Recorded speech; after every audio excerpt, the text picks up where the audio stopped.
Whether you're watching, listening or reading this, welcome back to the Runpreneur vlog, where we're on a mission to raise £1 million for children's charities by run vlogging on consecutive days the distance of one lap around the world. It's a staggering 40,075 kilometres. It's going to take somewhere in the realms of 14 to 15 years to accomplish. I'm going to commit to doing a minimum of 5 kilometres every day, and I'll even do it barefoot style. So there's plenty of time to raise that money. For those regular listeners will know that I vlog about helping people overcome the emotions of stress, overwhelm and anxiety by using exercise as a release mechanism. And it is Tuesday Tactics today, where we discuss all things business systems and outsourcing.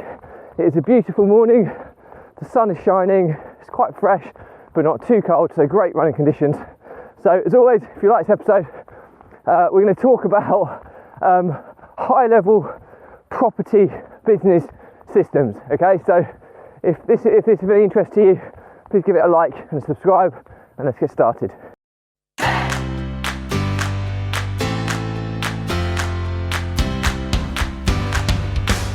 So this was a question about what property systems we use for from one of our Runpreneur community members, Alex Hart. And I'm going to go quite high level on this. I will do some deep dives on each section, but today I just want to give you an overview of what I do and why. Now, my property business isn't as big as it once was. At its peak it was 96 properties strong.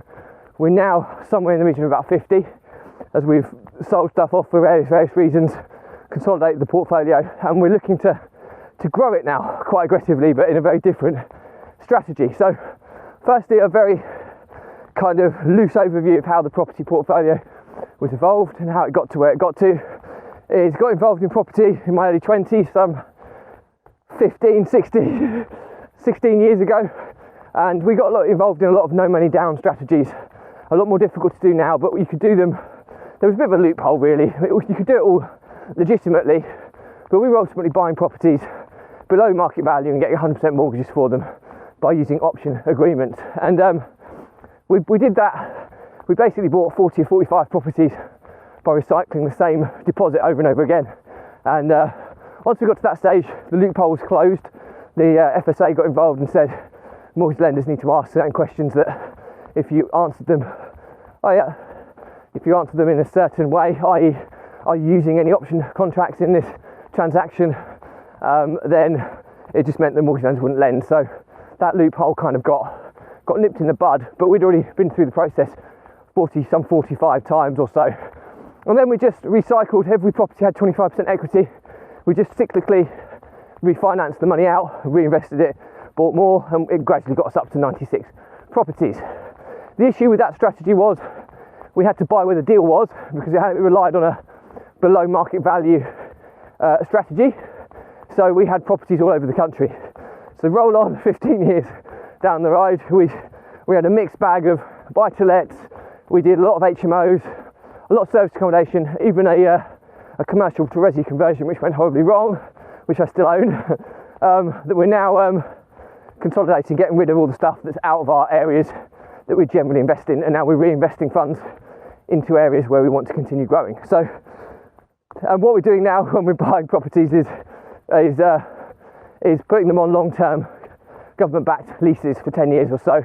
So it's a full repair and insurance lease, whereby we don't have any involvement in the running of it at all, but we just take the income from it. So it's a much more, and we're doing it with infrastructures that have got the ability to do it, rather than a Joe Bloggs rent guarantee scheme. So that's a high-level overview of where the business is. But we self-managed 90% of that portfolio, and we still continue to do so. And the reason we do it is we built some good systems and processes around the property business. Now, there are a lot of out-of-the-box pieces of software that you can kind of buy, like Arthur is one that seems to spring to mind. But for every single, I used to use Rent Pro, Arthur. I've tried a couple of others as well, and I've always found that I could never get the system to work as I would want it. Now, we have a little bit of a different type of property business, in that we house a lot of social tenants, a lot of social HMOs, and a lot of 2 squared, which is what we've branded the 2+2 model as. Okay, so 2 over 35s, renting 2 rooms each. So it's a form of house share, but on a single occupancy tenancy. And they come with challenges that you perhaps don't have with a professional tenant. Not in all instances, but we found that a lot of the off-the-shelf products are very well suited to a more traditional lettings business or management business, whereas that's not what we were or still are. So I found myself building something, and I built it using Asana, which is the project management software that I've always used, because you've got so much flexibility with it. And over the years, you've had even more flexibility with lots of automations and forms and rules and stuff you can do. So you can basically treat it like a blank canvas. What do you need in a property business? And if I need to change anything, I can re-engineer it or reprogram it really, really quickly and easily. So it's super, super effective. And I use one premium Asana account, which costs like 50 quid a month, so a business account, for the whole group of my companies. So when you break it, I've got 6 companies, so it's next to nothing. It's like 7 or 8 quid a month to kind of run it, where a lot of off the shelf will charge you by number of units or tenancies. A lot of them will have quite high subscription base, so cost is one reason to kind of do it yourself. Now if you were to use my setup and you only had one company, then yes, it would cost in and around the £50 a month bracket, but you don't necessarily need to pay for you could get away with £25 a month, though the one level down, the premium based version, to do what I do. So how's it set up at a high level? Well, first and foremost, I have what we call a units board. Okay, this is where all of the unit information is stored. Okay, so all the properties, when we say units, it's more tenancies, but I don't call it tenancies because a tenancy is only a tenancy if you've got a tenant in it. If it's void, you can't really call it a tenancy. That's why we call them units. So rental units. The reason we call them units, it's not properties, because we rent a lot of rooms, so you might have 4 or 5 units in one property. So that's why we call it the units board. And it basically has every property listed and the number of units underneath it. Now, attached to each unit, we have tenancy information or tenant related information. So when we add a tenant, that's almost a separate file you add to that unit, whereby all of the tenancy related information about their tenancy is stored. So the rent, the frequency, the date of the month, if they're paying for bills, all the different things. I mean, there's about 20 or 30 different fields in the tenant information that we capture at application level. Okay, so when we complete their application and get them all set up, we've got everything we need. It's all in Asana, which is exactly what we want, and it's attached to the associated unit, which is really, really key. We put all the right to rent stuff in there, CP12s, EICRs, everything associated with the tenancy to be compliant goes in there, okay? And it's so important because you've then got a record for that tenancy. So whenever we go out and do inspections, we have a checklist which links to the tenancy record. So every type of touch points we have with that tenant, we have updates, okay? So when it comes to an audit trail, we can show what we've done, why we've done it, how often we inspect. All of these things is all nicely kept in one record. And it's super easy to use because we use the Asana app for the guys in the field on any smart device. Super easy to use in the field. And obviously for the administrative team, we have a really comprehensive platform to do it on the kind of desktop version of Asana. So that's kind of how we manage our tenancies. In addition to that, we have a board for tenant applications. So this is where we log all of the inquiries, and we have a form that's embedded into Asana, which is where we do our application forms. So what that means is that we'll populate all of the information that will become a tenancy or a unit record if that person is approved at the application level. Okay, really, really important you do it there so you're not having to do things twice. And if they're rejected, we just put them in the archive, but they're still there. So that if somebody comes back a few years down the line, we can do a quick search in our tenant application records to see whether that person has applied before and if we've rejected them. If we've rejected them, we generally won't go back on taking them on at some point in the future. And you'd be amazed how many people you get coming back to you over the years. So you can swerve a lot of danger signs by having a record that you can search through. So that's our tenant application side of things. We also have a separate project, okay, which is for CP12 renewals, a separate project for fire safety checks, a separate project for EICRs. Okay, these are things you have to do periodically, and you need a separate project because you can sort them in due date and you can see when things are due. So it's easy to keep on top of. Any documentation that gets done gets linked to the relevant tenancy and property in the units board. Okay, really, really important, the linkage side of things there. We then have a number of checklist forms that are embedded into Asana, like we have a property of tenant visit checklist. It's only a handful of questions, just checking kind of fire safety, making sure the house, picking up on any maintenance issues proactively. So anytime one of our members of staff liaises with a tenant or a property, they fill out this form. It takes 2 minutes to do. They do it on their smartphone, and it pulls straight into the Asana platform what's happened out in the field, and that way that the administrative team can action things. So if, for example, I don't know, as an example, somebody's gone out, they found out that the communal light isn't working, they put that down in the tenant property visit, it would get logged in the central Asana office, processed by the admin team, applied to the relevant unit, and that maintenance job would be put into the maintenance project to be actioned. So that's the next one that we have. We have an outstanding works project. So this is when it can be tenant disputes, it can be anything that's like a worksheet or a job sheet for the field. Okay, so anything that comes in from our inspections will come into that outstanding works side of things, and that's like a ticketing system, a help desk. We also have, so all of our inbound comms comes into that as well, which I'll tell you about in just a second. And what we do with that is it's like a ticketing system. So it's like it comes in, it has to be resolved. So if it can be resolved administratively, the admin team will deal with it. If it has to be resolved in the field, it will be scheduled for someone in the field to complete that job on whenever their next daily job sheet goes out, depending on the level of urgency. Now there is some prioritisation that we follow there, so that it's not like a dripping tap is as important as a smoke alarm that's not working, for example. Smoke alarm is clearly more important, so that would always take precedence. So there is a prioritisation mechanism that the admin teams will apply to jobs, so that it will sort the order of outstanding jobs in order, which means that each day our team can get out there and can do the works associated with running the portfolio. So that's really, really important, the outstanding works. We also have an inbound comms.